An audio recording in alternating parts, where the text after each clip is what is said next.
Major phone carriers make you sign contracts with rigid data plans to trap you into a kind of forced phonogamy. Sounds pretty insecure if you ask me. At Consumer Cellular, we believe in a more consensual and healthy form of phonogamy, free of contracts and more flexible to your data needs. This way, you stick around not because we force you to with contracts and fees, but because you love our phone plans. Like ardently love our phone plans. Phonogamously. Consumer Cellular. When freedom calls, we're here to answer. Call us at 1-888-FREEDOM. This is Optimal Living Daily, episode 2862, Motivation Doesn't Exist, by Jenny Lee of HelloBrio.com, and I'm Justin Malik, your very own personal narrator. Welcome to Optimal Living Daily, OLD for short, or old for shorter, where I read the best blogs to you with permission from the authors, covering productivity, minimalism, personal growth, all that fun stuff.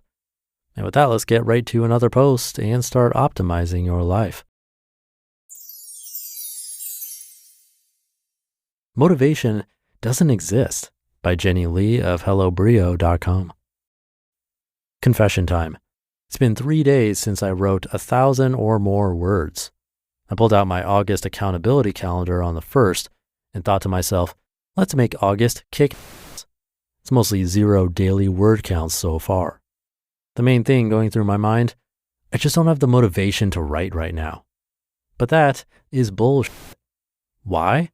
Because motivation doesn't exist, or if you depend on its existence for you to get your work done and show up consistently, the job's not going to get done. Motivation requires dependence on external forces to help make things happen. When those things don't happen, it's easy to blame the lack of motivation. But what's really happening is the lack of you showing up. I realized this yesterday at work when I was asked to create an illustration for a t-shirt for an upcoming 5K fundraiser. Illustration, I thought? It's been nearly 2 months since I drew anything. Why? Because of lack of motivation to draw. I've been focusing on other things like writing my book, so I let my art slide for the past few weeks. But really, it was because I started to feel like drawing wasn't rewarding, or it was too hard, or I wasn't good enough, etc. Because I was asked to show up to create this t-shirt illustration, I had no choice but to put pen to paper. In the act of doing so, I remembered how much I love to draw and implement my own illustration style. As I brought the doodle into Adobe Illustrator, my digital artist mind went crazy happy.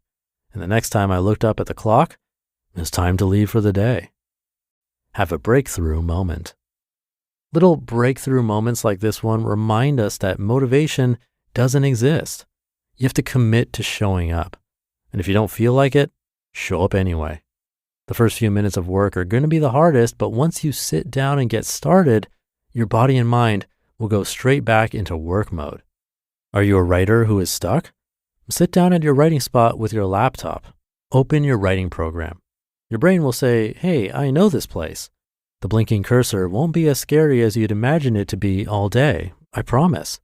Turn off your Wi-Fi and mute your phone. Put on your headphones and listen to whatever gets you in the mood to write. Start writing anything. Write absolute nonsense for 2 minutes and something good will happen. Even if something great doesn't happen, you're committing yourself to the habit, which will make it easier for you to sit down tomorrow and write something awesome. Are you an artist who feels rusty? Grab your sketchbook and pens. Start doodling anything that you see around you. Silence your phone and leave it at the other side of the room. Turn off the TV. Draw for at least 5 minutes and something may come to you. Don't be afraid to make stupid doodles or stray marks. Again, forming the habit is most important. Do you know you have to go to the gym but you don't feel like it? I hate to break it to you, but speaking from experience, you may never feel like going to the gym. Make it your mission to get out the door as quickly as possible. Put on your workout gear and go. Start walking before you run. Hop on the elliptical if you need a lower impact exercise. If you don't get the routine in place, it's going to be even harder to go to the gym the next time you're supposed to go. Having a breakthrough moment will help remind you why you set out to do what you do. Having a good or great writing session will renew your faith in yourself. Drawing something cool will help make those artistic and spatial connections in your brain stronger. And everyone knows that you feel awesome and more energized after a workout. More about habit and routine in regards to motivation. Let me repeat, motivation does not exist. I haven't felt like doing much of anything this month. But you know what I've shown up every day to do? Journaling. Why? Because it's part of my morning routine. According to my journal, I'm now on day 190 of my routine. And since I've added an accountability calendar to my desk, I've journaled for 24 days in a row, including weekends. That's easily the longest streak I've had in the entire 190 days. What does this tell you? And what does this tell me? Scheduling something for every day with a time of day works better than loosely saying, I'm going to write every day. What the habit experts say is true. The more specific your goal is, the more likely you're going to achieve it. Adjust your routine until it works for you. However, this is an important caveat. Part of what makes the routine viable is making sure it works for you. It won't just work to put gym on your calendar every other day after work for the rest of your life. Or if it does work for you, I hate you and you're awesome. You have to have a few false starts before your routine will stick. Figure out what time and what days really work for you. A 6:30 a.m. daily journaling session works for me, but it may not work for you. My original goal of writing every day after work to set a post to publish is a nice idea, but it isn't working for me. Perhaps if I try writing every day but only publish on Mondays and Thursdays, I'll have a lot more success and won't beat myself up as much. If you're a perfectionist or an overachiever, this is going to be hard for you. But, and excuse me while I cringe when I say this, balance is the key for consistently showing up for your goals. After all, you need to have balance to stay sane, to avoid burnout, to want to continue to do your thing when shit gets tough. So motivation doesn't exist. It never will. Not if you want to rely on motivation to succeed. Motivation is fleeting and it is fickle. You can't depend on it to get things done. You just need to show up and work undistracted for 2 to 5 minutes. Get started. Have a breakthrough moment to renew your faith in yourself. Then set a routine, but make sure it will work for you in the long run so you won't get burned out or overwhelmed by your new habit. What is your relationship to motivation versus showing up? You just listened to the post titled Motivation Doesn't Exist by Jenny Lee of HelloBrio.com. Thank you to Jenny. There are a lot of ways to help those breakthrough moments happen so that we actually show up. So for the gym example, she mentioned actually scheduling it into your calendar. And I think that's a good one and something we've seen mentioned here on occasion or definitely on my brother's podcast, Optimal Health Daily, because it tends to work.